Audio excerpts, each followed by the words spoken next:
नमस्कार दोस्तों, आइए जानते हैं गौतम बुद्ध को। गौतम बुद्ध ज्ञान, करुणा और आंतरिक शांति की खोज का पर्यायवाची नाम ने पीढ़ियों से अनगिनत व्यक्तियों को प्रेरित किया है। चार आर्य सत्य और अष्टांगिक मार्ग में ही निहित उनकी शिक्षाएं जीवन की जटिलताओं को समझने और एक सार्थक अस्तित्व विकसित करने के लिए एक गहन रूपरेखा प्रदान करती है। एक आश्रय प्राप्त राजकुमार से एक जागृत ऋषि तक बुद्ध की यात्रा आत्मनिरीक्षण की शक्ति और सत्य की निरंतर खोज का प्रमाण है। सांसारिक सुखों का उनका त्याग, उनका कठोर आत्म अनुशासन और दुख की प्रकृति को समझने के लिए उनकी अटूट प्रतिबद्धता आत्म खोज के मार्ग पर चलने के लिए आवश्यक साहस और दृढ़ संकल्प का उदाहरण है। चार आर्य सत्य बुद्ध की शिक्षाओं की आधारशिला मानवीय स्थिति का स्पष्ट मूल्यांकन प्रदान करते हैं। वे दुख की सार्वभौमिकता, लालसा और आसक्ति में इसकी उत्पत्ति, इसके समाप्त होने की संभावना और इसके अंत की ओर ले जाने वाले मार्ग को स्वीकार करते हैं। हमारे संघर्षों को नकारने या दबाने के बजाय उनकी ईमानदारी से पहचान करने से हमें अपने अनुभवों का स्वामित्व लेने और आंतरिक लचीलापन विकसित करने की शक्ति मिलती है। 8 गुना पथ नैतिक जीवन और मानसिक साधना के लिए एक व्यवहारिक मार्गदर्शिका है जो ज्ञान, नैतिक आचरण और मानसिक अनुशासन की खेती के लिए एक रोड मैप प्रदान करता है। सही दृष्टिकोण, सही इरादा, सही भाषण, सही कार्य, सही आजीविका, सही प्रयास, सही दिमागीपन और सही एकाग्रता की खेती करके हम धीरे धीरे अपने दिमाग को बदल सकते हैं और दुख के चक्र से मुक्त हो सकते हैं। बुद्ध की शिक्षाएं धर्म और अध्यात्म की सीमाओं से परे हैं। करुणा, अहिंसा और दिमागीपन पर उनका जोर समकालीन चिंताओं के साथ गहराई से प्रतिनिधित्व करता है,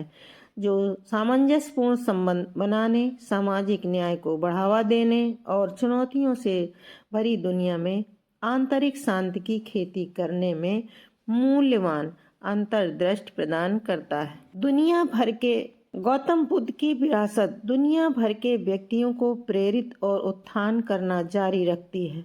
उनकी शिक्षाएं व्यक्तिगत और सामूहिक परिवर्तन के लिए एक कालातीत रूपरेखा प्रदान करती हैं, जो हमें ज्ञान, करुणा और आंतरिक शांति की खेती करने के लिए प्रोत्साहित करती हैं। बुद्ध के मार्ग के सिद्धांतों को अपनाकर हम जीवन की जटिलताओं को अधिक स्पष्टता, उद्देश्य और लचीलेपन के साथ पार कर सकते हैं तथा अपने और दूसरों के लिए अधिक दयालु और सामंजस्यपूर्ण विश्व का निर्माण कर सकते हैं। निश्चित रूप से आइए गौतम बुद्ध की गहन शिक्षाओं और स्थायी विरासत में गहराई से उतरें। भविष्य के बुद्ध सिद्धार्थ गौतम की कहानी नेपाल के लुम्बिनी में शाही दरबार की सम्राट के बीच शुरू होती है। अपने पिता राजा शुद्धोधन द्वारा दुख की वास्तविकताओं से बचाए गए सिद्धार्थ ने अद्वितीय विशेषाधिकार का जीवन जिया, फिर भी उनके भीतर बेचैनी की एक गहरी भावना बनी रही। उन्होंने समय की अपरिहार्य गति, अपने माता पिता की वृद्धावस्था, सुंदरता की क्षणभंगुर प्रकृति और नश्वरता की हमेशा मौजूद छाया को देखा। मानवीय स्थिति के बारे में गहरी जिज्ञासा से प्रेरित होकर सिद्धार्थ महल की दीवारों से आगे निकल गए। जीवन की कठोर वास्तविकताओं का सामना किया। बीमारी, बुढ़ापा और मृत्यु, इन मुठभेड़ों ने स्थायित्व और आनंद के उनके भ्रम को चकनाचूर कर दिया, जिससे वे बहुत परेशान हो गए। दूसरों के दुख को देखकर उनके भीतर गहरी करुणा जागृत हुई, जिससे उन्हें गहरे अर्थ की तलाश में अपने राजसी जीवन को त्यागने और मानवीय दुखों को दूर करने का तरीका खोजने के लिए प्रेरित किया। अपनी पत्नी अपने नवजात बेटे और अपने शाही जीवन के सुखों को पीछे छोड़कर सिद्धार्थ ने आत्मखोज के कठोर मार्ग पर कदम रखा। वह तपस्वियों के एक समूह में शामिल हो गए। खुद को अत्यधिक तपस्या के अधीन करते हुए उनका मानना था कि आत्म पीड़ा के माध्यम से वह ज्ञान प्राप्त कर सकते हैं। हालांकि उन्हें जल्द ही एहसास हुआ कि यह मार्ग मुक्ति नहीं बल्कि शारीरिक और मानसिक थकावट की ओर ले जाता है। चरम तप की सीमाओं को पहचानते हुए सिद्धार्थ ने इस मार्ग को छोड़ दिया और एक मध्यम मार्ग की तलाश की। संयम और सचेत जीवन का मार्ग। यह भारत के बोध गया में एक बोध वृक्ष के नीचे गहन ध्यान में बैठे अस्तित्व के रहस्यों को जानने के लिए दृढ़ संकल्पित थे।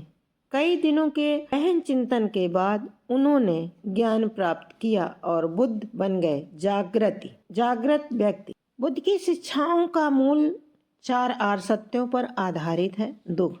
यह केवल शारीरिक पीड़ा को संदर्भित नहीं करता बल्कि अस्तित्व की अंतर्निहित असंतोषजनकता को भी संदर्भित करता है। इसमें दुख, निराशा और सभी वातानुकूलित घटनाओं की नश्वरता शामिल है। नंबर 2, समुदाय या सत्य दुख की उत्पत्ति को तन्हा, लालसा, आसक्ति और घृणा के रूप में पहचानता है।